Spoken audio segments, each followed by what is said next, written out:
Hello, good evening. It's Chris Hughes from Rebound on the Upstreamedia Daily Show. I'm really excited to introduce my guest tonight, Coach Roger Payne of the Warwickshire Warriors. Welcome, Coach. How are you today? You okay? Evening. Awesome. Yes, I'm doing really well, Chris. How you doing?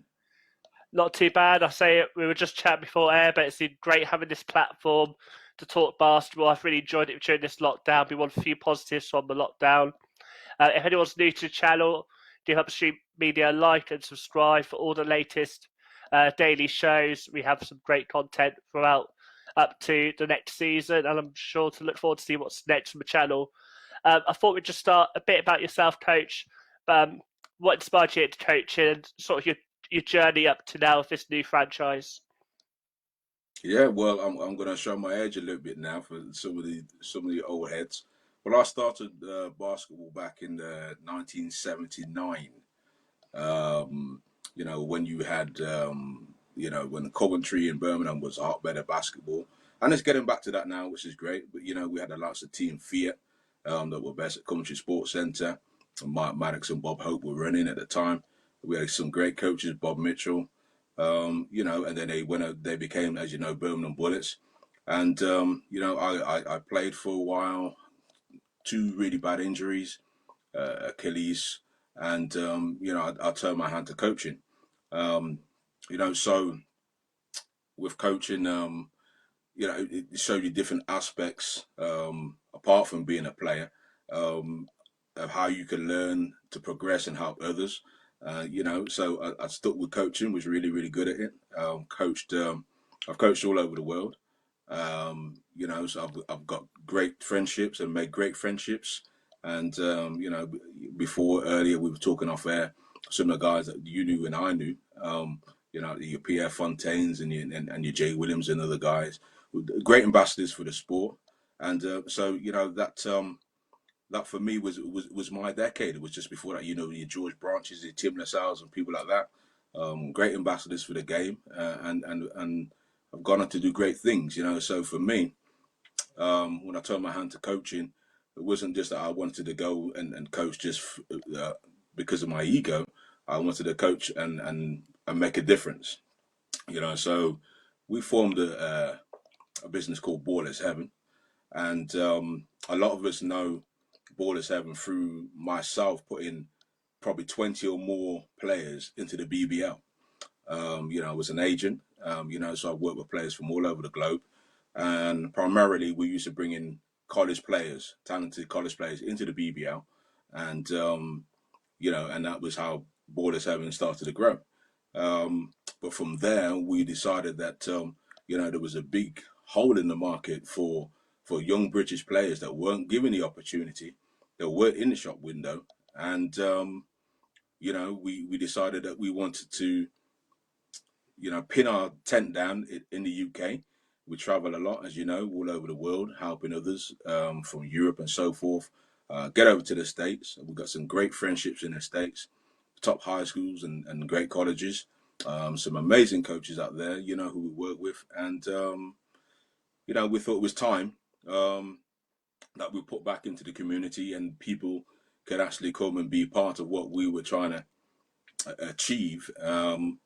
In the Warwickshire region. So we formed Warwickshire Warriors. It's called Ballers Heaven Warwickshire Warriors, and it'll be our debut season in a few months. So we're working hard.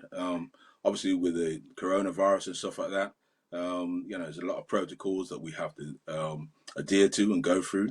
But with that said, the guys are very diligent, and coaches are great, and the players have been coming in, and they've been really showing us what they can do. So we're excited.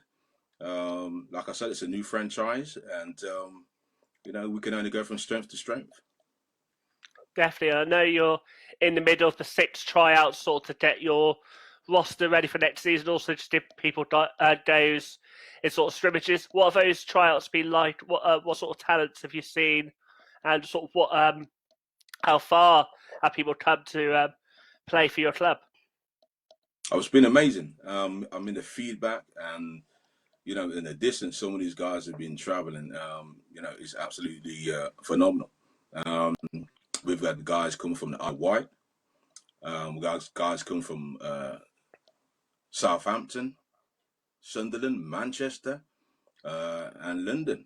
You know, so I mean, I couldn't have asked for a better start, for a better response, and you know, the caliber of play and the talent um, is exciting, and it's great to see that some of these young kids are really getting it.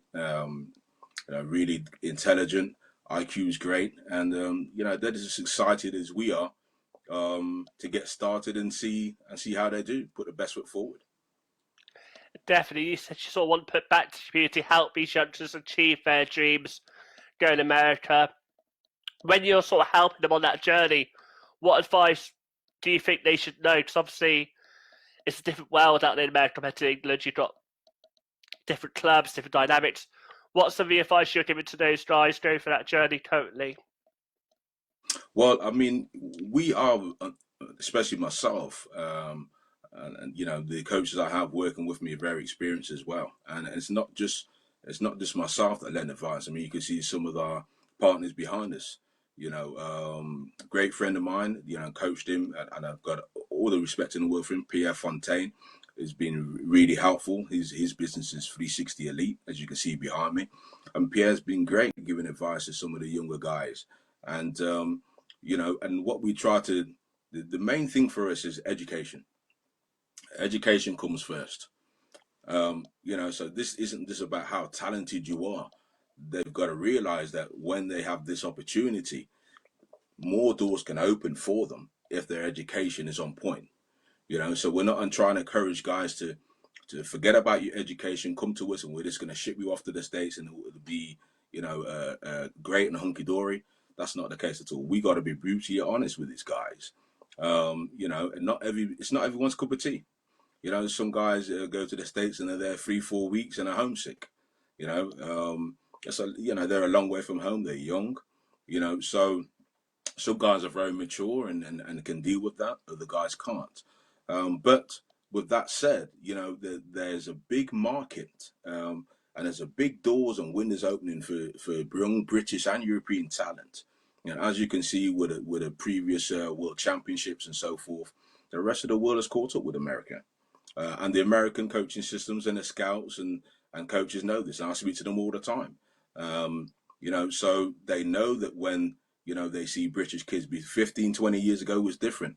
You know, you had one or two, you know, obviously you had your Steve Bucknells, great player. You had John Amici and guys like that. Cole Brown, one of the first ones to ever go to the States, you know, worked with Carl at Leicester Warriors. And they'll tell you, back in the day, you know, the standard, the gap between how they played in America and Europe was vast. But now, yeah, I can without a doubt say that we've definitely caught up. There's facilities, you know, guys need the facilities. That's the hardest thing. Every time you want to train in the UK, you pull down a basket that's going to cost you 30, 40, 50 pounds. So it's, you know, it's not a cheap hobby. Um, No. you know, but like I said, if you're talented and you want to get your academics down and you're interested in going to the States, you know, we encourage guys to get in contact with us, and you know, and we see obviously how we can help them, and what pathway we can put them on.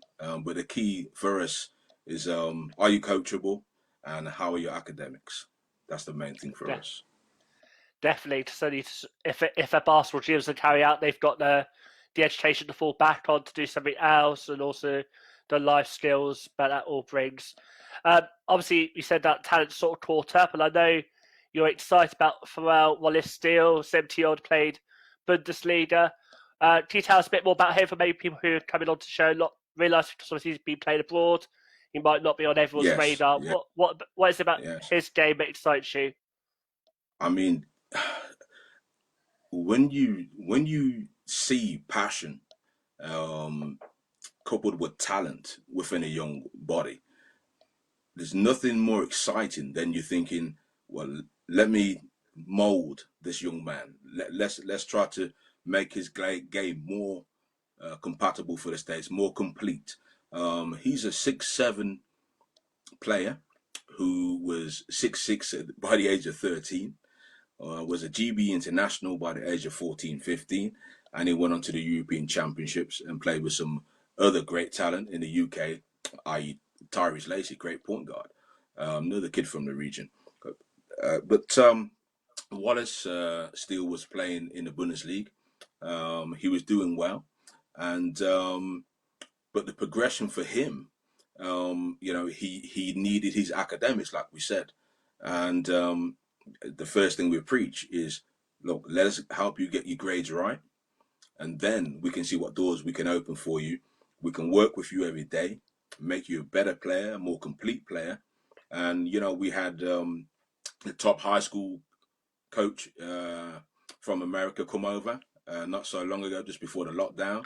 Coach David Evans, ranked #1 high school coach in the States, and he came over and he saw the same thing we saw in Pharrell, and said, Roger, you got to get this kid underneath your wing and push him, get his academics right, because the sky's the limit for this young kid. I mean, he can play um, any position on the court. I mean, he's very versatile. His shot needs to be a bit more consistent because he can get to the hole at will, and he knows that. But we're trying to give him more strings to his bow, if that makes sense. And I mean, he's an exciting kid to really, really watch. Another one to watch as well is Josh Kubacki, kid from Manchester. He's now come down to us, England international. His passing ability and his IQ is second to none. This is a very, very smart young man, and he's unselfish on the court, makes others better around him, just like Pharrell, and they have that passion and the drive to want to play and win. So that combination with those two guys alone is going to be a nightmare for anyone. So like I said, we're really, really looking forward to putting our foot to the floor and start the season and do some damage. We really are. Definitely. How close are you to sort of finalise the squad? Do you have ideas of who you want to get in? And maybe sort of time frame in your head where you think you'll be able to sort of have a full roster ready for the next season? Well, we're looking probably within the next 2 to 3 weeks. We'll know 100% exactly who's going to be signed up in contracts, etc. Some we've already notified, and we're going to keep that a bit of a secret because we don't want to show our cards before Of the course. season starts, and then everyone's like, "Oh my gosh, we can prepare for this guy," and so forth. So we want people to look at it and be surprised. And but we got some really, really great talent coming in. And for those who haven't made a squad yet, I don't want to name guys who they're seeing every week at training, and then think, "Oh no, he's ahead of me and he plays the same position." But if we have this conversation again in the next 2 or 3 weeks, then I can name the squad, Yeah, and we can go from there and let everyone else work.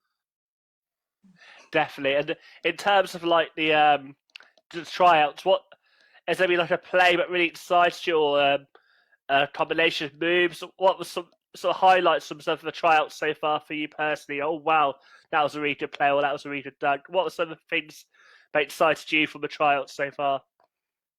Yeah, I mean when we run, because we have to, obviously with coronavirus and stuff like that, we have to follow protocol. So we can't go full blooded as such. But some of the vision that you can see from Josh to Pharrell, like for instance, he went round a pick that was made for him. I think it was Xavier made a pick for him, fainted to go under, look made a look away pass lob, and Pharrell would have slammed it down. Came from the weak side. Didn't even see it coming myself because I thought he was way too far away from the basket. And then another play, yet again, in Pharrell again, come down the middle of the key, looks left, um, crosses over to the right, takes a Euro step, comes through the lane, fakes like he was going to dunk it, switches hands, finishes with a left hand. So it's good to see that these guys are trying to develop their game and play with an ambidextrous style of basketball. Because You know, we see it a lot in the past where guys are just solely right-handed or solely left-handed. You know, so we encourage guys to make those mistakes in training. You know, try some things that are slightly foreign to them, and use their left hand as much as possible if they're right-handed, or and vice versa. You know, so we're trying to gain a complete package for when these guys go to high school, the states, or even, you know, there's some great teams out here and some great universities and so forth. So some guys may be aspiring to do their degrees here in the UK, and there's nothing wrong with that. You know, we encourage that. It's all about education. It's about, like I said, it's about, you know, your future and what you do outside of basketball and after basketball. You know, that's going to last for life. But yeah, we've had some great players. We really have. That's exciting to hear. I'm sure I speak to everyone who's watching this that we're all very excited for next season. You keep mentioning some complete package. Obviously, there will be challenges with COVID. We all expect that. But what are the biggest challenges you expected to prevent you from giving that complete package? Have you got any like facility issues in terms of booking your games, or what are some of the challenges you've noticed or expect to see in the next few weeks? I mean, we're first. I mean, we originally were looking at trying to go through a pre-season where we could at least be on the court 3 or 4 times a week all throughout the summer, leading up to the start of the season.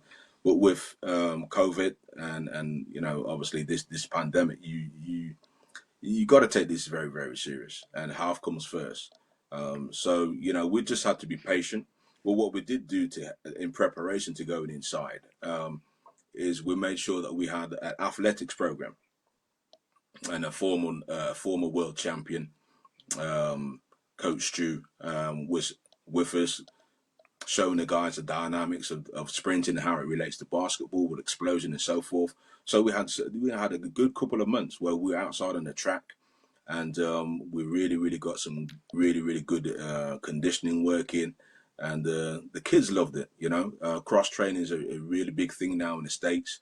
You know, so you got to be able to look at all aspects of your game and how you can relate it and other games, and how you can do the strength and conditioning, speed, explosion, and everything else, and how that can relate to basketball. And a lot of it does. It really does, because now you have complete athletes. You know, before it was just, we're going bounce a basketball, shoot 1,000 shots a day or whatever, and we'll see how you get on when a game comes around. It's no longer like that. You see LeBron James, and other people putting in the work in preseason, and that's what it's all about, and that's how it is in the States, high school and college. You know, so we're trying to prepare these guys for the next phase of their life, and if it's not, you know, in the States and it's here, they're still got to put forth the same effort.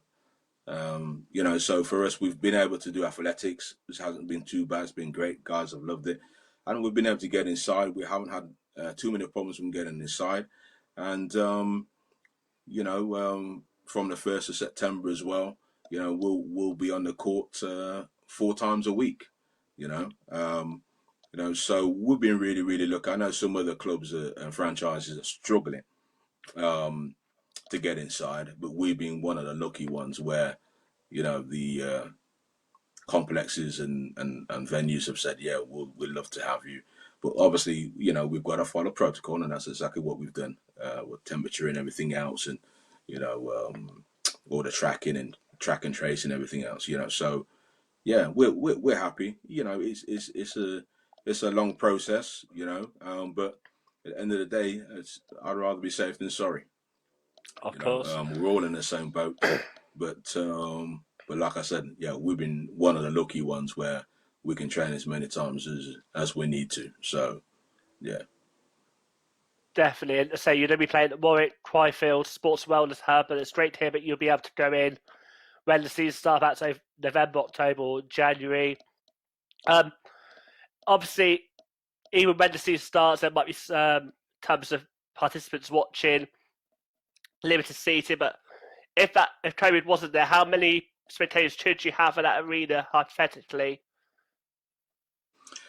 Well, and this is the thing that obviously with the next phase now, obviously you've got 5 stages now with England basketball, and you know, we just have to wait and see, because at the minute you're not allowed any spectators. No. You're only allowed, you know, 30 on the court, and that includes staff and coaches. Um, So I mean, we're hoping it does get and people are really smart and decide to take this pandemic seriously. Because when you see, there's nothing more frustrating than when you see 10,000 people on the beach in Bournemouth and Eastleigh and place and Brighton and so forth, and you're thinking, "Come on, guys, are you guys for real?" You know, so and it affects every sport, and especially basketball when it's a minority sport. And as you know, a lot of money doesn't get pumped into it, you know. So for bigger teams that have to rely on bums on seats, to survive and pay their salary for their players and so forth, my heart goes out to these franchises because what do they do when the season starts? They say they can throw the ball up. So we're one of the lucky ones, obviously. But yeah, it's a process that we're just gonna have to just go through, and I'm sure that Basketball England will do the utmost and keep us informed, and and we'll do our due diligence and make sure that we do things correctly, and make sure that everyone's safe. Foremost. I mean, that's the main thing, is to make sure everyone's safe. So for capacity and spectators and stuff like that, yes, it'd be great to have the court full, but safety first, really. We just got to just roll with the punches as they come.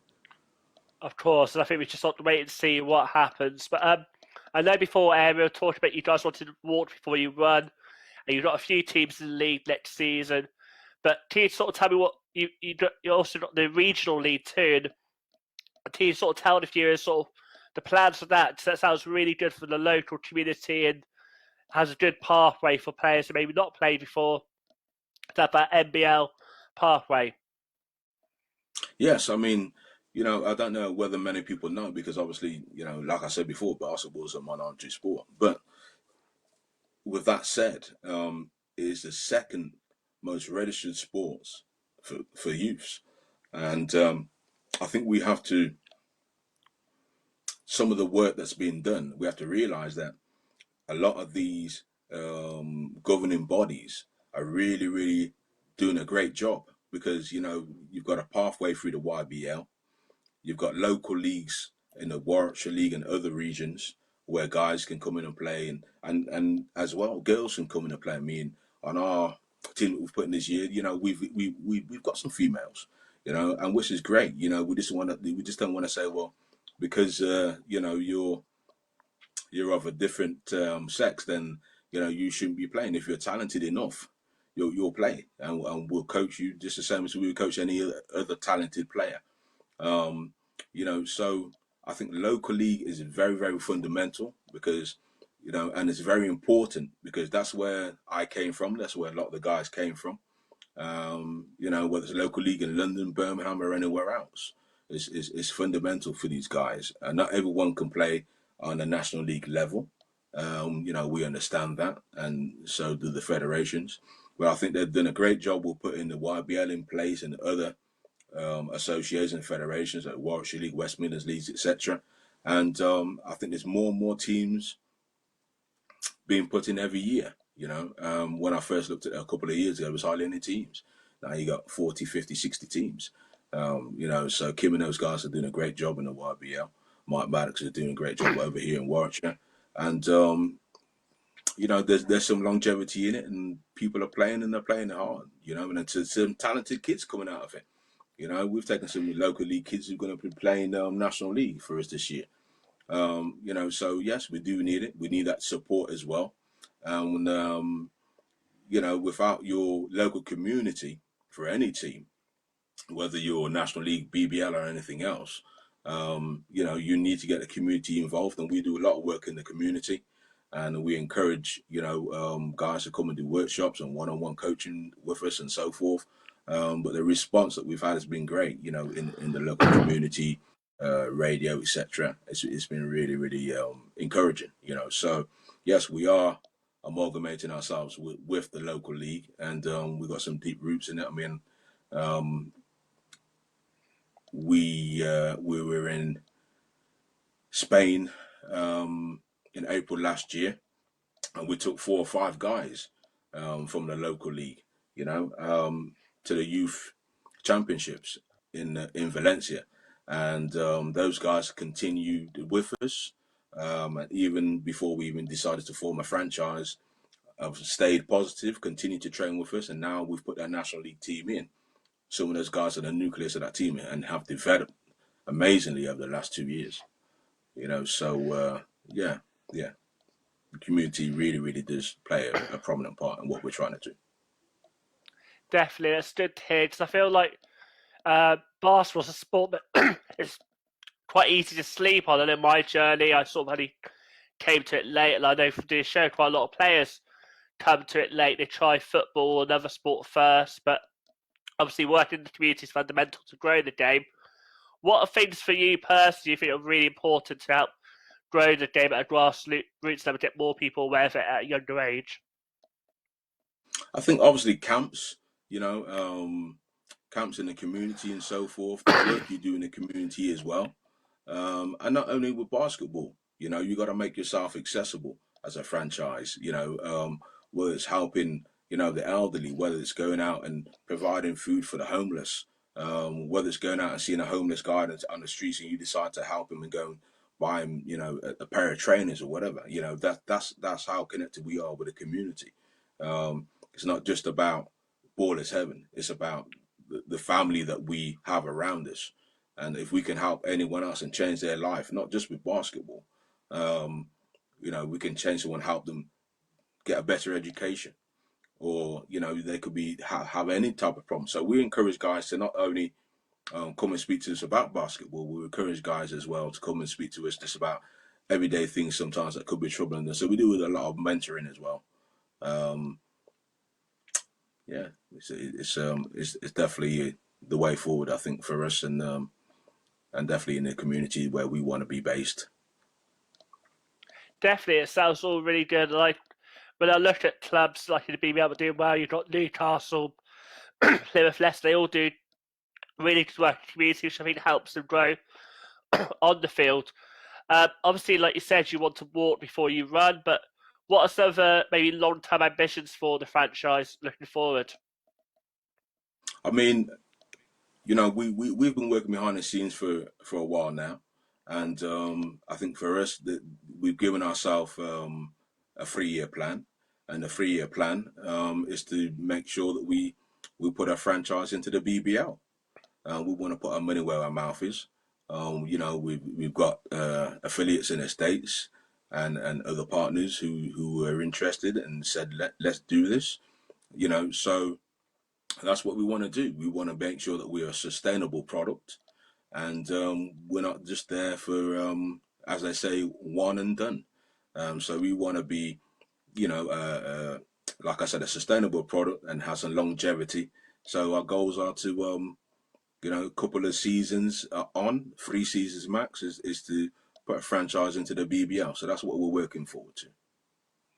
Wow, that's exciting news, and I'm looking forward to see that plan come into reality. Mm.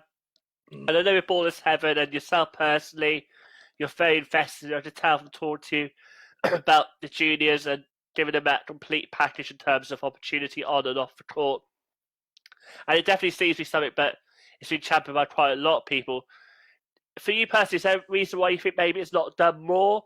Uh, what are your thoughts on it? So some people think maybe that BBL should be given more chance for younger British players. And maybe some people say like the top talent's not getting to the top of this country, going to America and elsewhere.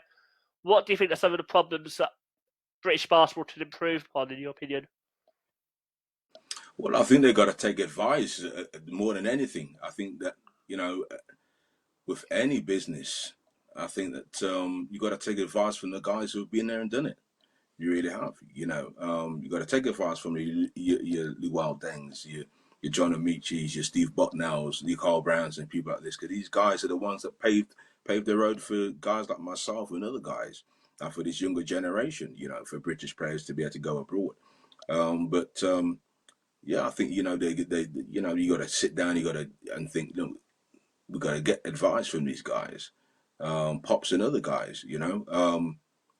No one's saying that, yeah, you have to get a blueprint from them and that blueprint will be correct. But at least sit down, get them to the table and, thrash it out and see how we can best turn British basketball around and get people excited again um, about coming to see the game and having more uh, communities involved and having more funding. That's a big thing. Is the funding? The funding is inadequate. Let's be straight. The funding's a joke for basketball right now. And unless you've got deep pockets, and unless you've got backers that are invested and passionate like yourself, what you're trying to do, then franchises will struggle. Um, but federations and chairs and other lottery funding and everything else, and Sport England and so forth, they've got to really, really take some time and listen to these guys that really, really, truly know the game. And I'm sure we're not far off, but Commonwealth Games still resonates a little bit with myself. When we had to go to Parliament to beg them for funds so our teams could get on the plane, and good on the ladies. They came back with a silver medal, so it proves that if you invest and you get behind basketball in this country, good things can happen. But you gotta be willing to invest first, and the only way you can do that is speak to the right people and get the right people to the table. Definitely, and it can be frustrating because I know a lot of people been reacting negative maybe to the federation points off about side boxes. I definitely see pros and cons. Maybe a new face might be new ideas, but I agree with what you're saying. Like you need to like hear these people's views who've been through the circuit, who have hands-on experience, and I really hope the federation reacts to that. And also, like you said, we've got the Commonwealth Games round the corner. What were some of those things you said? Like you had to sort of beg the parliament to get the funding. Who organised that? Was you as players, or was it did someone like spearhead it? And do you think they'll spearhead it again to make sure we get the right funding so we have the best chance of promoting the game? Because obviously people look at those big events and say, "Oh, Barcelona's do well. We'll have a look at that." Whereas if we don't do well, we're not going to gain any interest. What lessons to be learned from that as we sort of head 2 years away from the next Commonwealth Games? Well, it's good to see that Akeem Olajuwon has put his face to it and has decided to be part of the marketing to help the awareness, not just in the region but basketball as a whole in the UK. I think it's suffered over the years, as I said, financially, people not backing it, etc. But they back teams or franchises or, as you know, governing bodies on success. So if you don't have that success, they think that well, I don't really want to back it because they've never had no success. But we haven't backed it. If you back it, and then after 5 years or 10 years, there's been no type of success, then yes, you have to go back to the table and you have to say, well, look, we've got to revisit this. But when you don't want to back it at all from day one, um, then it's hard. They want us to win medals, and everyone wants to win medals. But if you haven't got the facilities and haven't got the time and the right coaching staff and everything else to put these things in place, then it's going to be very difficult for us to be effective and be competitive with the rest of these countries. They have camps that go on for a month, 2 months. Some countries are training at every opportunity, putting their national teams together for 3 months runs, and they're training every single day. So putting a team together at the last minute and expecting these guys to do well, then I don't think that's a recipe for success. I think they need to be together longer. But in the same token, they need to be backing. They need to be backing basketball, and I say, look, we're going to give you uh, this much funding and a 10-year period, and this is what we're looking at. And if we do this, do you think this is achievable? But like I said, it all goes back to, are you speaking to the right people? So yeah, again, it's a bit of a vicious circle, but unfortunately, that's just the way it is at the minute. People want to play basketball. Like I said, and yourself, it's the second most registered sport in Europe and in the UK. So behind football. So there's enough guys out there, but can we get them in these facilities without charging them, the earth to go and train? And then, do we have the coaching capacity and do we have the right coaches? And are there enough clubs that we're invested in and the government are giving enough to the national teams to help them to be successful? Let's get these great players that we've got from all over the UK, that are in the States now. Let's get them together.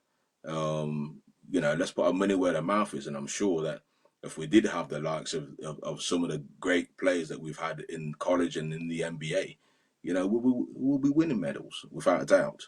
But like I said, there's so many guys that there's hardly any money in the sport, and so they go off to America, and you don't hear these guys for another 10 years, but they're off playing in Spain or Germany, and other places, China, Greece.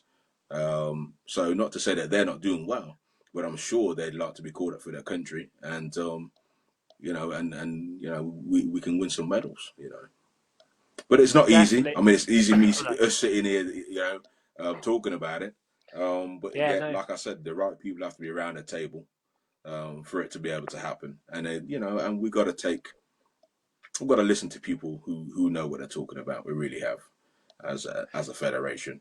Not to say that they're not doing a great job, because they are, and it's hard, to do a job when your hands are tied behind your back and there's not a lot of funding. It's very difficult.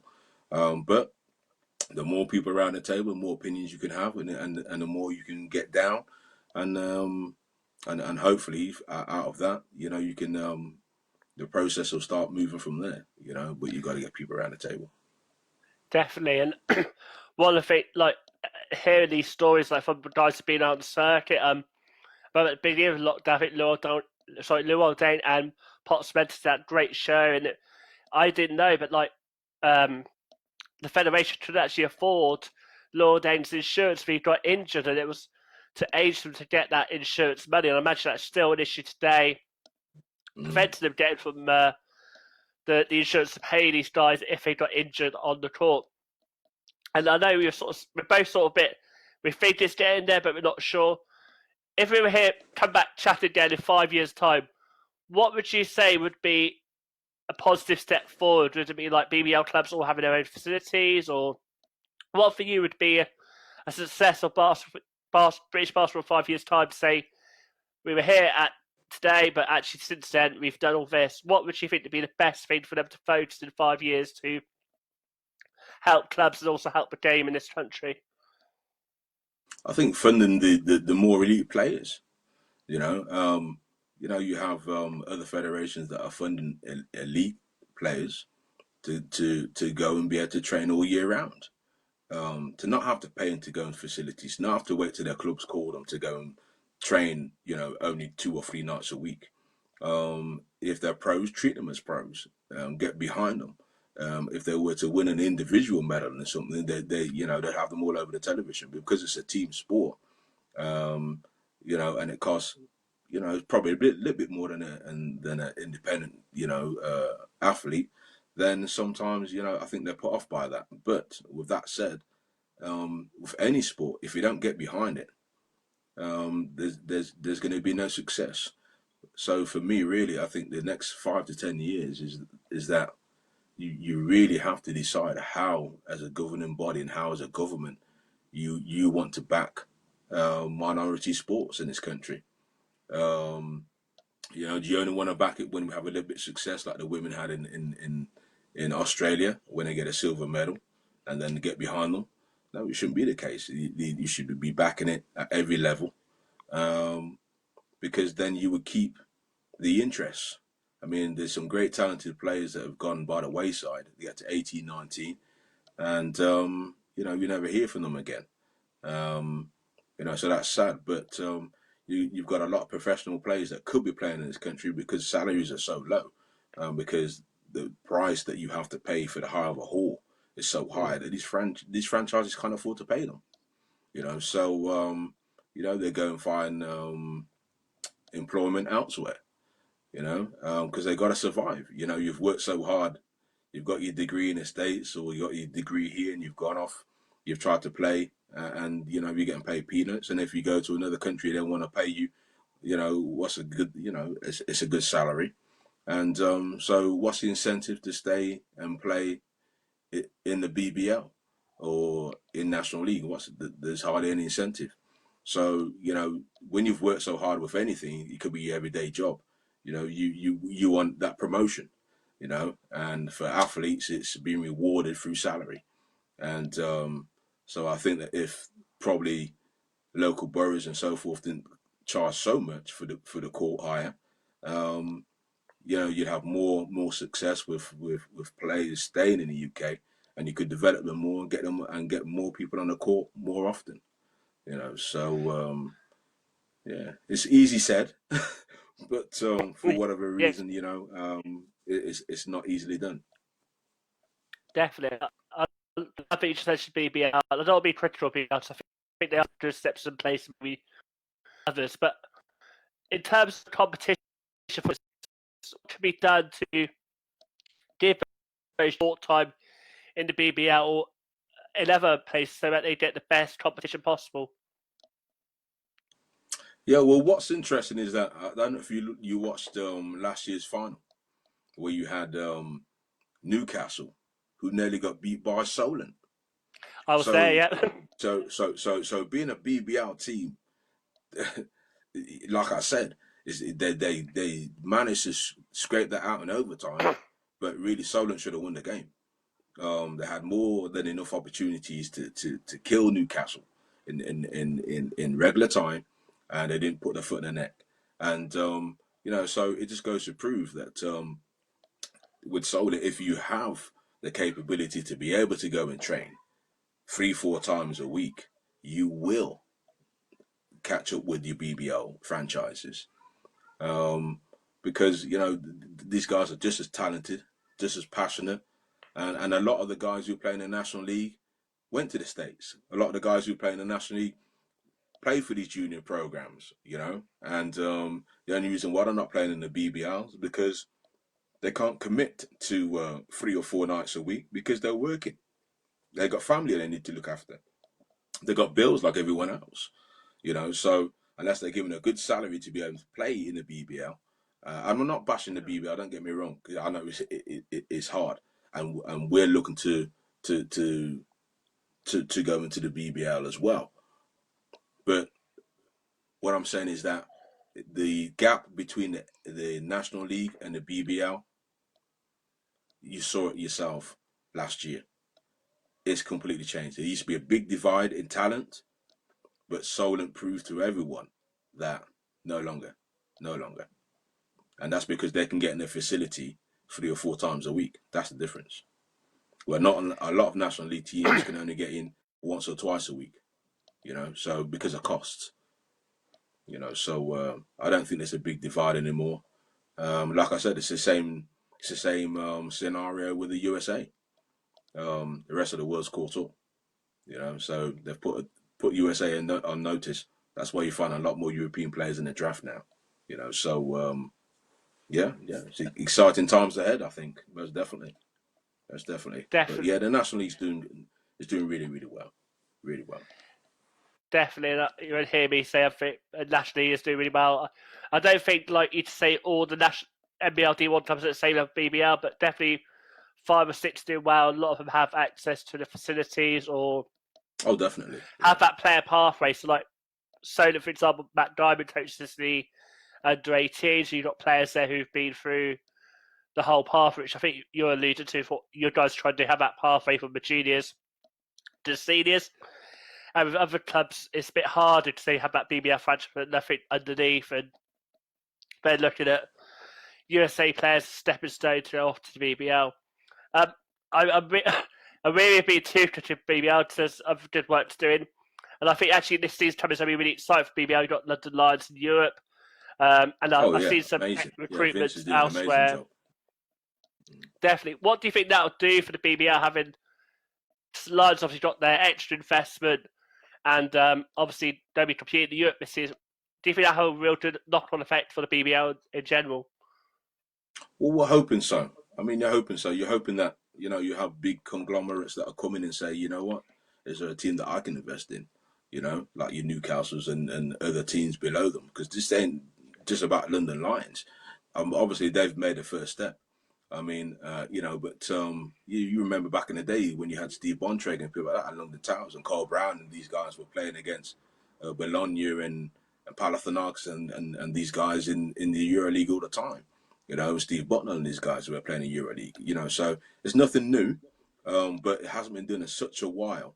Um, I really congratulate Vince and the London Lions for being able to get the backing and making this happen. Um, I know they've had a few glitches along the way with the league saying that they can't play their Americans and so forth. Yeah, I don't know why, but I wish them all. I wish them all the best. I mean, they should be quite successful. Some of the guys they're bringing in, it's phenomenal. So it'd be good to see how they get on. But I think for the rest of the league, I think you got to put your best foot forward, and you got to get out there and you got to start trying to sell your product and start trying to sell your franchise. Um, I think of too many times we sit on our laurels and we say, "Oh, well, it'll be all right." Yeah, I'm happy as I am. But if you really, really want to be successful in this game, you got to put yourself in the shop window. You got to really brand yourself. And I think that's what Vince has done a great job doing over the years. And I commend him for that. definitely. I remember hearing that news of it was last week when they said the league wouldn't approve them interchange use those things. And for me, I liked it again though when the opposing player just pulls out two from the same brick, and I was like, if there was any decision to make that topple, that was a decision. You need to be helping building them up, and hopefully they'll reverse it. But I think the timing was difficult. So I do appreciate like those are BBL clubs where you got all their roster set, and they're like here, but lines are like, oh, they want to change things. So I think if they Mm. made it asked that at the start at the end of last season, maybe they would have got a different response. But it's a shame because I thought, oh gosh, to me that was like a big red flag to say this won't last all one season. I'd imagine those American players on the fence. Am I playing the BBL or am I just playing in the midweek? Yeah, yeah. It's a really Crazy, hard man. decision for them, isn't it? Yeah, it's crazy. It's like if they think London's going to be too strong for the league now. Do you know what I mean? Just because they're going into just because they're going to Euro, and with some of the players they're bringing in. But that's what you want. You want tough competition. You know. Yes, we do need more British players, more young players on these BBR rosters. You know. But it's hard. It could be the region they're in. Could be that some of them don't have junior setups. Because there are a few BBL franchises that don't have a junior setups. National League setups in their area do. But so yes, it'd be nice to see basketball as a whole be one big happy family instead of you have divide here and then section here and then BBL here, National League here, and this faction here. Um, yeah, it'd be nice for us to all sit down and come to a common denominator. Yeah. Definitely. I think we're a very passionate community, no matter if it's the NBA support community or the BBL support community or the NBL support community or the GB. But it doesn't feel, it feels a bit distorted. It doesn't feel like it's a one unit base. And for me personally, watching it very closely to tell how psychologically they felt the full support of the NBL behind them in terms of them really sort of lifted them almost. They said a few times that they felt like all the NBL clubs behind them. So I'm really hoping that like everyone gets behind the London Lions, because I think if success one team is successful in the league, people don't be saying like, "Oh, London Lions did, and let's check them out." But they're like, "Okay, I don't live in London, but I live in Plymouth. I can watch Plymouth Rangers versus London Lions." And then Yes. you Yeah. start buying into the club that's close to you. You wouldn't always Yeah. just. So I'm hoping everyone gets behind them. I'm really happy because I got Byron Mullins from on the show next week. So I'm really excited to All right. talk to him. And Yeah, that'd be I great. often feel sorry, Karen. I said that'd be great. Yeah. Yeah. Most I definitely. know.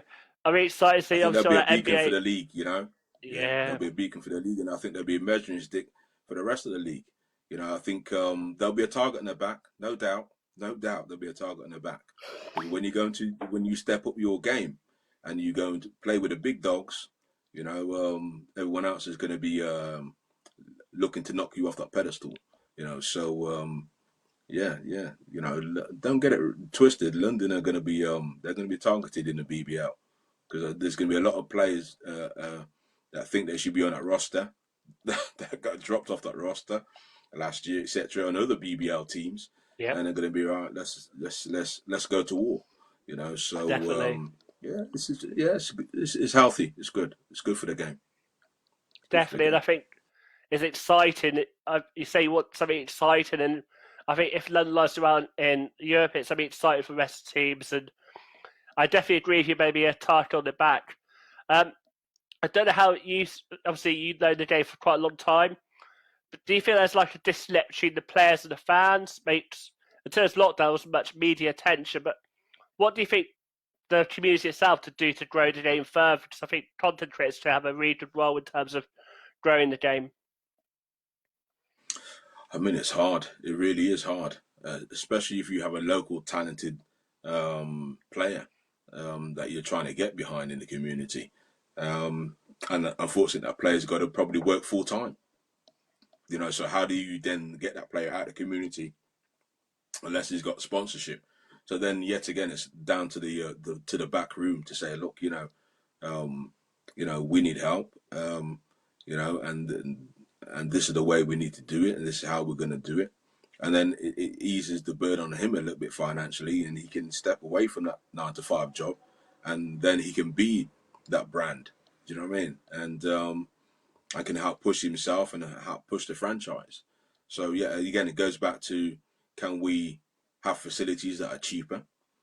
Will governments and boroughs do that and help us with the resources towards that? And will government back basketball as a community? And will all these federations get together and say, look, we're all after the same thing? Or the people want to keep their little slice of the pie, little slice of success, and they're happy with that. So until we get everyone together, we really can't say what the recipe is for success, because everyone's got their own views, and there's some certain boroughs that just won't back basketball. You know, Yeah, um, but there are some federations and business moguls out there that will.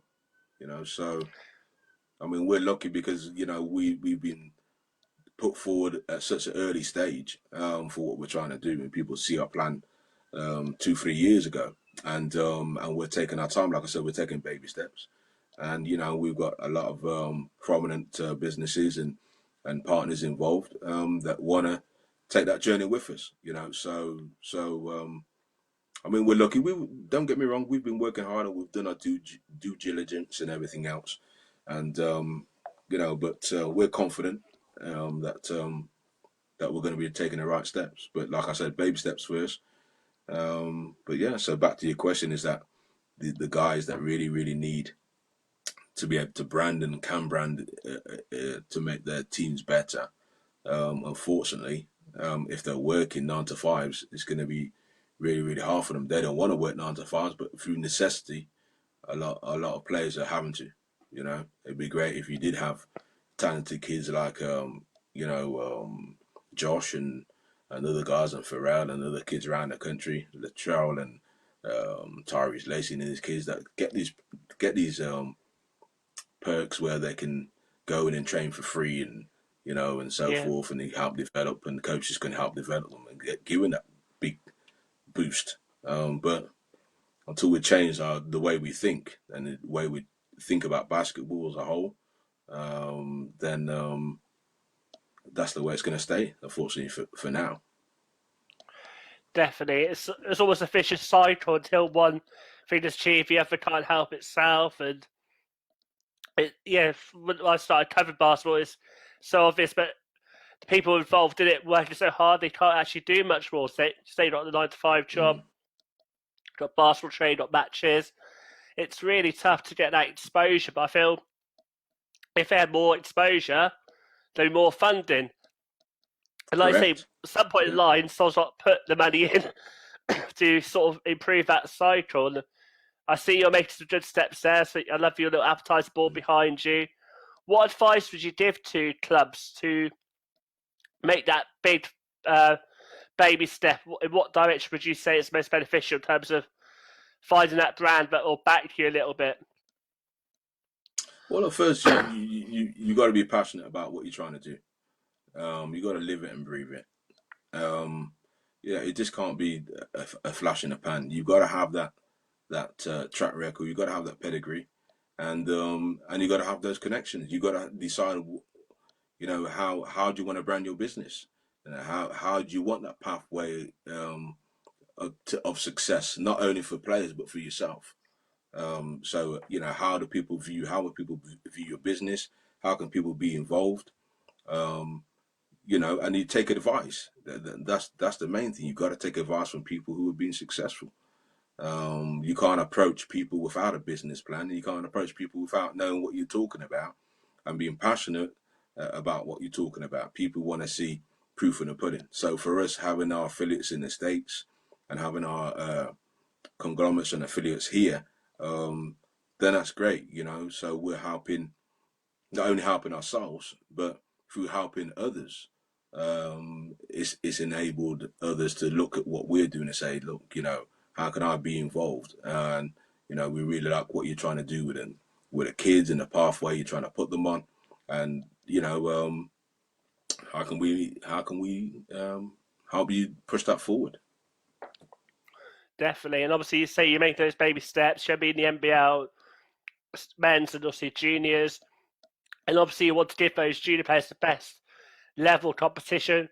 At some point, do you think of entering like the YBL, playing in Europe, or what do you think would be the most beneficial for your set of youngsters in terms of getting that better balling experience? I mean, for us, the main thing is that we teach them the value of life first, and that education, family values, and such come first. Um, because unless we can develop good young men and good young women, then you're wasting your time. You can be the most talented person in the world, but if you're not coachable, then that's gonna relate or transpire to further life and further education. So you have to make these guys passionate first about their dream. You have to make sure that their dream is attainable, and you have to sometimes be deadly blunt with some of them. You're not going to make it. You're not going to make it to the States, but hey, there's no reason why you can't go ahead and get yourself that degree, because it's going to set you up in life for longevity. For whatever you want to do, whether you want to be a lawyer, a doctor, a nurse, whatever you want to be, whatever your talent is and your passion is, go after it. Like I said, going to the States isn't for everyone. We know not everyone can turn professional here or in the States or in Europe, but there's no reason why you can't try to achieve your dreams. And by doing that, give yourself the best opportunity, put yourself in the right place with the right people, and hopefully the cards fall where they do, and you're successful. Some people's dreams are just to go to the States and play in high school. Some people's dreams are I just want to play in college. I don't care if I make it pro. Some people's dreams are I want to go to college in the States and they get a degree. So we help people get academic degrees, scholarships. Um, but yeah, it isn't, like I said, it isn't just about basketball. We truly care about our players, and we truly care about who we send, where we send. Because we're not trying to send knuckleheads to any high school or knucklehead to any college. Because the last thing you want is the college coach ringing you up in the middle of the night saying, "Can't deal with this guy." So we're making sure that we first develop good people, um, young people who are passionate about what they want to do, show them the importance of education. That comes first, and then from there, basketball. Let's get better at that, and then when the opportunity comes, have them ready. Um, and put them in a shop window, and hopefully they do the right things in front of the right people, and they get the right opportunity. Um, but unless they're willing to work hard, none of this is going to happen. So we do push values and hard work, and I think that's important that every franchise does that. And you've got to be honest with your players as well. You got to be really, really brutally honest with them. Yeah, we're trying our best. We're trying our best. Well, everything you said there makes sense. I imagine the more coachable someone is in terms of basketball, their potential's better. I imagine so they're more like a sponge to be able to soak up ideas and develop better. Ha, as a coach, what sort of markers do you feel like make you say, "Oh, that kid's got a lot of talent to make it to the next step"? Or what sort of markers do you feel, "Oh, okay, actually his dream's unattainable"? What is it about that person, but or their ability, but to you sort of says this kid's do well, and that kid maybe not so well? I think it's all down to their drive, and a lot of that. Like, I'm going to revert back to education again. A lot of that's down to drive. If you do well in the classroom and you're used to working hard, when you get on the basketball court, that's going to transcend onto the court. It really is. Um, but yeah, you can have a kid come in the gym that's really, really passionate, like I said, have all the talent in the world, but he could be uncoachable. Could be uncoachable. And it could be one of the kids that you say, I can't send him to the States because I know that this program will not put up with any type of nonsense. So, yes, it's hard, but as coaches, I believe that we can't just be coaches. We've got to be mentors, and we've got to understand that we're dealing with 12 different independent commodities at any one time, and we need to treat them accordingly. Not everyone's the same. Everyone's mindset is slightly different. People view things differently. And you can speak to one kid one way and he'll understand it. You could give the same message to another kid and he won't understand it. So basketball IQ comes into it a lot as well, and whether they're coachable and whether they understand the principles and what you want them to do. Um, but yeah, like I said, in any path of life, some will get it, some won't. Those who do get it have got a chance to go on and be successful. And it's like I said, basketball's a teacher of life. So yeah, we just continue to help and teach. It really sounds amazing, and I just see your passion for it and your honesty for it about these kids' journey will make for a very exciting club, and I'm really excited to see how that transcends in terms of the end product. As a coach, what would you say Coach Payne's team sort how would you say that team defines you on the court? Is it more like a defence first or pass first team? What sort of philosophy do you feel you have as a coach without giving away too many secrets if other D3 Midlands teams are watching? Yeah, well, anyone that knows me knows I'm fiery. I'm very passionate. When I'm coaching. Um, so my players, it tends to rub off on the players, and that's passion. That's just the desire to want to go out there and win and play hard. And there's a lot of coaches in the league that are like that. George Branch is the same way. Me and George grew up together, and he's at COB, and he's the same way. He instills that same passion into his kids, and I see that. And same thing with Carl Brown. He's the same at Leicester Warriors. Um, and I think that if kids see that their coach is invested, they'll want to play harder. For me, we like to play transition basketball. We like to get up and down the court. We're going to be probably one of the fittest and quickest teams in the league. So we're going to try to see how we can go on in the season against teams, with that style of play. And if we need to go to the half court game, we can. We got some great shooters as well. So every opposition is different. But for us, it's going to be an amazing journey. The kids can't wait and we can't wait, and the basketball's gonna be exciting. It's gonna be exciting. Definitely. As we were saying off air, I'm sure both me and producer Rupert will be getting in our cars to watch a game or two, if obviously allowed to. Um, for me personally, it's been a great journey, learn more about the lower leagues. Say predominantly, we focus on NBL D1 to say we bounce as a one-man team predominantly, and there's only so much I can cover in terms of basketball. But I'm really excited to look at D3 because we've talked about obviously T-side in the north and guys in Midlands. What other teams in D3 are you looking forward to sort of locking horns with, either in the league or if we get a cup competition, depending on Oh, the there's a start date few. of the league? Oh, oh, there's a few. There's a few. Yeah. I mean, for are you talking about under 18s or are you talking about men's? Either if there's a underrated team, you think, Either. oh, there is. Because there are some really Ooh. good teams down there. Well,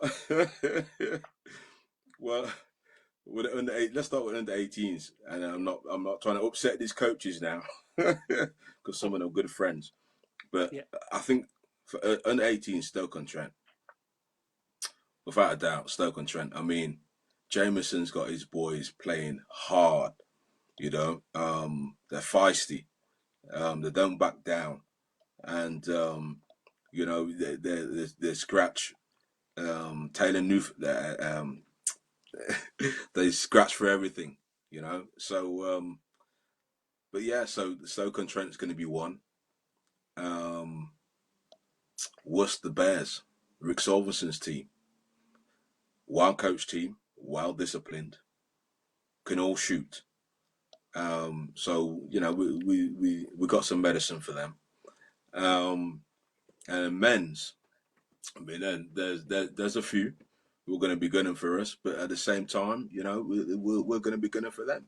Now, COB, they're a good franchise. They're coached well, a lot of experience, and it's going to be interesting to see what happens when we get together, because I know a lot of the guys on that team, coaching staff, and everything else, and I know they're always ready. Like I said, they're a very well put together unit. Experience runs deep in that team. Experienced coaching staff as well. So, and then as well we have Warwickshire Hawks, which are right next door. And their coach Alex Birch. I know Alex very well, and I'm sure we're going to have a lot to talk about throughout the season. But it's all good fun. And that's the thing about basketball, is that it's a big family. When a whistle's blown and the ball's thrown up, we're as you would like to say, we're enemies. But the minute the final whistle is blown, and it's all's cool, all's back to normal.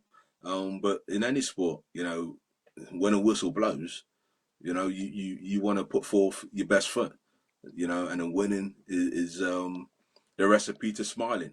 That's the way I see it. So you can have all the talent in the world. If talent isn't willing to work hard, then you're gonna beat talent every day of the week.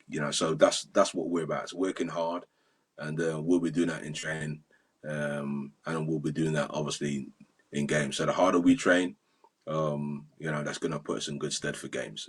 So that's what we're all about. It's just making sure that we're ready to rock and roll, and we can't wait. Can't wait.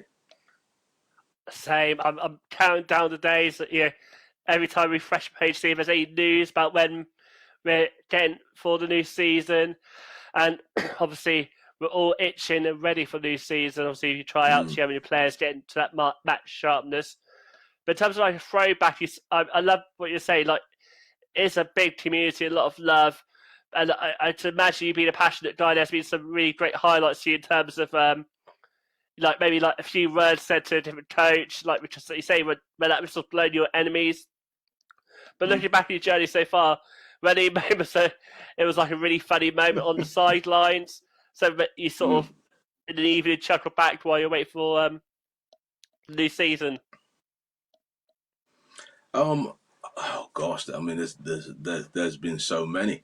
I remember we were in China, and Pierre Fontaine, um, great friend of mine, who works with us on the coaching staff. And like I said, 360 Elite Beyond is his business.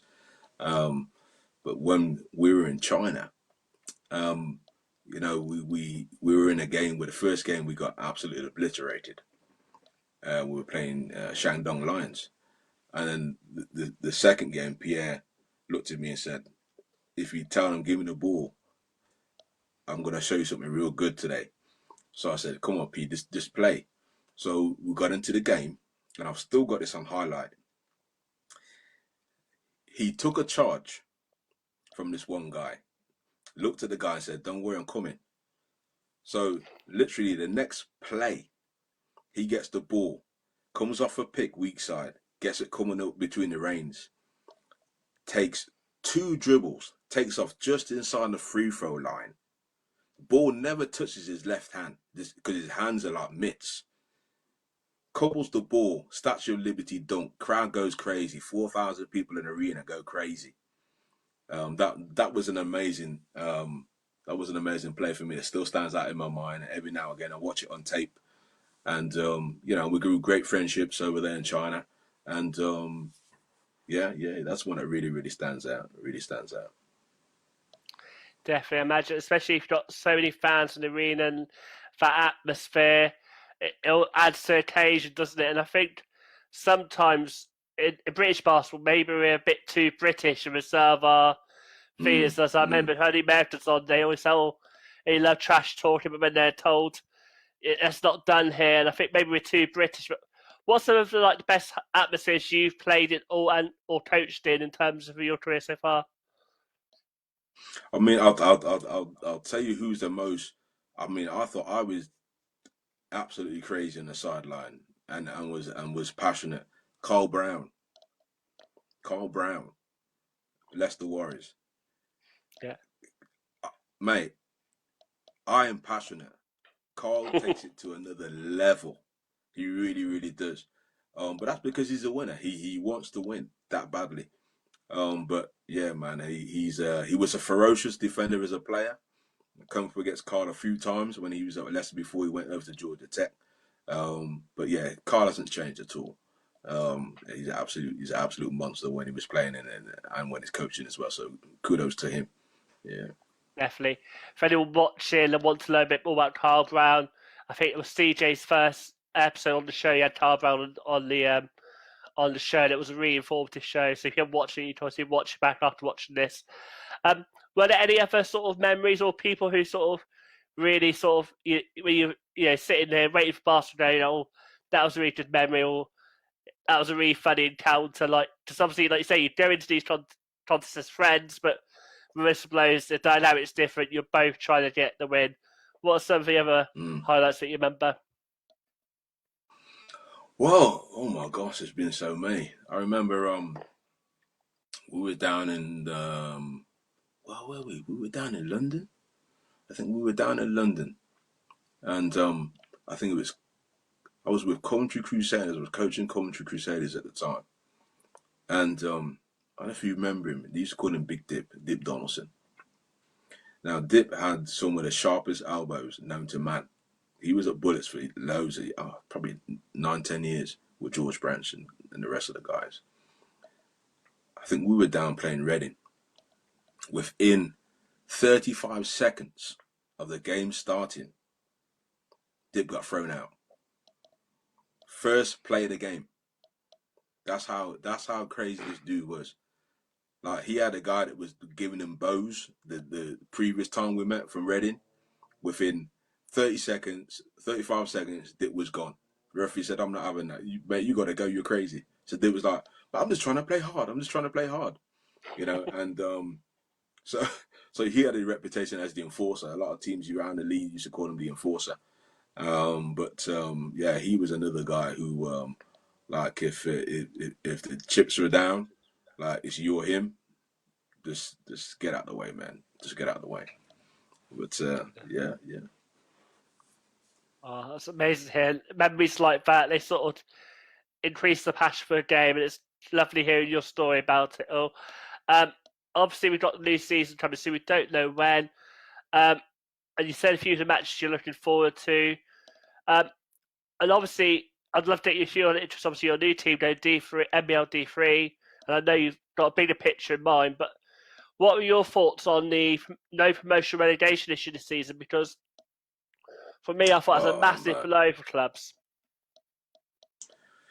Well, I was only speaking to a good friend of mine last week, Guy Rolls from Spinners, and we both said the same thing. Like you invest so much time and effort and money, travel and everything else, and these guys spend so much time wanting to get better and and that's put forth on the court by winning, and that seems to be taken away from you from through this concept of no promotion or no relegation. It just seems ludicrous. Um, I don't know. I don't know who thought it up, but yeah, it's baffling to say the least. Yeah, It was, and I think what didn't help though was publishing reasons why. The reasons why were even more baffling. Like the American thing, which doesn't really apply for, or the money issue. If you've got that's not anymore. But you likely to get bigger fans, and I think it's a way to reverse it. I just haven't matured.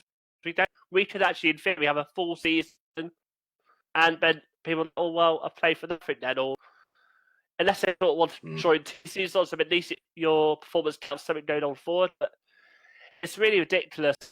I feel like for me, I thought there's so many clubs like yourself, other teams ambition want to test themselves in the highest position possible before making an even bigger step to BBL.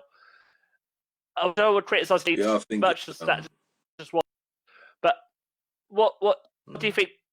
If we were just talking now about how to decide what would you would like to see? Because obviously we don't know for a full season. What would your thoughts be on it? Well, especially win the league, I could cry. but it's a bitter pill to swallow, especially for those whose intentions are to move up the ranks. And I mean, don't get me wrong, there's some franchises out there that just play. They're like, oh, we're just having fun. It's a hobby.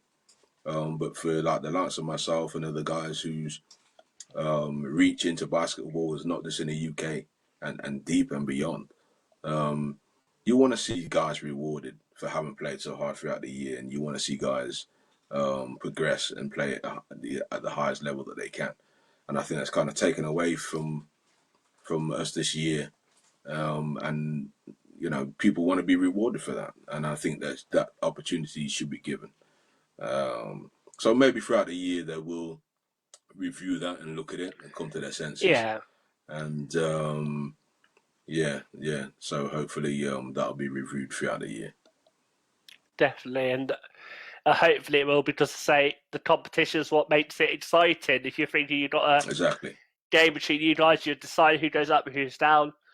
You've probably got a lot more local interest from mainstream media to want to sort of cover it, because obviously local media want to know what's happening, and so on and so forth. I would also like to get you take on this. So recently I had Jack Bayusti on from London United, and he thought like if he had to make one change to benefit the game, would be licensing players with clubs. What are your views on that? Do you think that'll help from an investor point of view? Say, oh, okay, this club's got that license, that player, that more investable as a club. What are your views on it?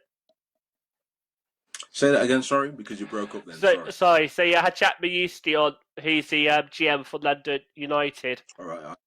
And we were talking all things British basketball, and he had this idea, but if the league tomorrow brought in, say that all clubs are licensed to clubs, so it helps the branding of that player, but also for clubs, if a club wants to take your player, there'll be a fee passed on. So the club can get to fully develop the player of that club and retain the player, but also as an investor, they're looking at the club saying, what do you have? Do you have your own facilities? Do you have players? Because clubs are quite fragile sometimes. You've got players who may play for one season, but won't play or play for another club next season. So, from a coaching perspective, you could be developing this player, but might next season go to another club. What do you feel like if players were licensed to the league, would that be beneficial in terms of player development, but also clubs looking at investors? I think that if you're talking about pro ball, then yeah, I mean there's some scope for that. But if you're talking about under 18s and youth basketball, it's down to you as a coach, and it's down to you as a franchise to be able to hold on to your players, because the investment doesn't come from um, the government. The investment comes from the parents. So the parents give their time, they invest in their kids who want to be involved in that particular sport, and they invest their money in sending them to training and camps and everything else. So if for instance a kid wants to move to another club, he's moving to that other club for a reason, Yeah, and 9 times out of 10, it's because he's thinking that he's not progressing. So you can't really have the monopoly on players as such, because players can go wherever they like. To be honest, it's down to the parents as to whether they're happy with their child's progression, and if they're happy uh, where they are. If same thing's going to happen to us or anyone else. We've got kids in the states who wanted to get transferred from one high school to the other. It's not down to myself. It's down to the conversation they have with the parents, and then down to the coaching staff. And the same thing with England basketball and youth basketball. You don't have to monopoly on these kids. And especially when they're playing for free. yeah, No, I don't think it's a good idea. But like I said, it could have worked with pro ball. But no, you just got to be competitive, and this is where I'm talking about making sure that your brand is on point. If your brand is on point and you're trying to help these kids and develop these kids, and you're taking these kids on tours, and then your camps, they're really developing in the camps, so they're bringing in the right people in the camps, then that's going to show. The proof's in the pudding. You're going to have more kids come through the doors than leave. But with that said, you have to be invested in. That's why I'm saying, like, guys who are passionate, like Carl and other guys who are passionate and we're passionate, then you're going to hold on to your kids. If you're not, definitely. then you'll find out soon enough. So but that's sports. That's sports in general, not just basketball. Yeah. Definitely. I hear you with that progression, Brew, and obviously you got your progression from the local leads to juniors to the seniors, and obviously in the back of your head you're thinking maybe BBL in the next 3 or 4 years. If you were to get into BBL, what would the progression route look like for that 16-year-old kid from your club? Um, would there be like an NBL club in between, or would you just have a BBL and maybe have those players on bench? What in your head? What's the blueprint in terms of that development for the first timer joining, who maybe the most talented kid who to one day make the BBL? What would the step be? I mean, the step would be that you would have to obviously have a junior program. You got to have your development program underneath that. Like I said, there's levels of play, and there's levels of guys who want to play for fun, and guys who are deadly serious about sports, whether it's basketball, football, or anything else. So you've got to have your youth setup. You've got to have your development underneath that. You've got to have your national league if you can get it, and this is where your branding comes in again. So for that to be sustainable, for you to be able to have your product in the BBL, so it's very rare that you find that BBL teams now have a national league team and so forth, because obviously registration is so expensive. But if you set out your stool and take your time, then yes, that's the development that we're aiming for. Is to have that youth development, that local development, then have the national league, and then have that to the men's, and then have that progression up to the BBL. Definitely. I've really enjoyed having you on the show. I'd like to see both our streams. We're slowly getting into darkness, so I'll probably wrap it up in the next 5-10 minutes. Otherwise, they won't be able to see us. They'll just be hearing us and it'll be like a podcast. Um, No problem. Obviously, I see your brand's on point. I love that little backdrop there, little media board. It's really enticing visual. Yeah, I'm sure people say, "Oh, there's always ball in." Recognise the other brands too. Yeah. Um, and Yeah. obviously, you're a coach first, and also you're starting your first steps to franchise. We wish you all the best. Um, what advice would you give to maybe some youngsters in the area who maybe just coming across your first time or just needs one or two tryouts? what would your advice be to them? It may just repeat what you just said before, but what would be good to finish on a Yeah. strong sentence. What was your advice to the kid wanting to become Well, the a main thing is, guys or girls out there, the opportunity, are boundless, are endless, So, you know, come along, get in contact, have a look at the website. You can find us on Instagram. You can email us, you know, and just come down and just have a look and see what we're doing. Look out for the newsletters and so forth. Look out for us on Instagram and the phases that we're putting out there, and come down and see how you get along. And I'm sure there's somewhere where we can fit you in. And if it means that you're not at that level right now, there's no reason as to why you can't keep coming and develop your skills, and and enjoy the game as it's meant to be enjoyed. So for us, we just want to just encourage everyone to come, and once we can have spectators and stuff like that, and the season starts, um, we'll be ready to rock and roll, and everyone's invited. That's the plan. That's the plan. Just definitely? make sure that we get everyone there. Thank you. I say thank you for coming on. Before you go, do you want to plug the social media handles for your club, or I'd post all the links at the end? Feel free to plug the club a bit more. Yeah. So if you want to get in contact with us, you can get in contact with us at BHW, which stands for Borders Heaven Warriors. Yeah. So you can get in contact with us at BHW Warriors at gmail.com. So that's bhwwarriors at gmail.com. If you want to get in contact with myself directly, you can get in contact with me at Coach Payne. That's spelled Payne 23 at gmail.com. Go and have a look at the website, www.ballersheaven.com, and you can see what we're doing on there with camps, etc. Next year we've got Los Angeles Lakers assistant coach Phil Handy coming down. He would have been here right now in the UK at our camp, but obviously coronavirus has stopped all that. And it's going to be an amazing camp. We're going to have coaches from all over the UK and Spain, and in the States. We've got Wasat's Academies ranked number 2 in the whole nation in America. They're going to be there too as well, and their coaching staff. We're going to have David Evans, the number 1 high school coach in America. He's going to be there as well. So we're going to have some high school scouts there that are looking to add young British talents to their program. I'm going to have a couple of college coaches there as well. So just keep an eye on what we're doing, and I hope that we see you guys again. Obviously, follow us on Instagram, and Chris will plug us in a minute for our Instagram. And I just hope that you guys get in contact and enjoy the journey with us. That sounds great. So I'm sure your inbox will fill up with lots of people wanting to uh, be part of those camps, taking the knowledge of those amazing, like you said, the late assistants coach. It doesn't get much bigger than that. So that sounds a really exciting opportunity for the youngsters in the area. I hope everyone's all well and enjoyed the show.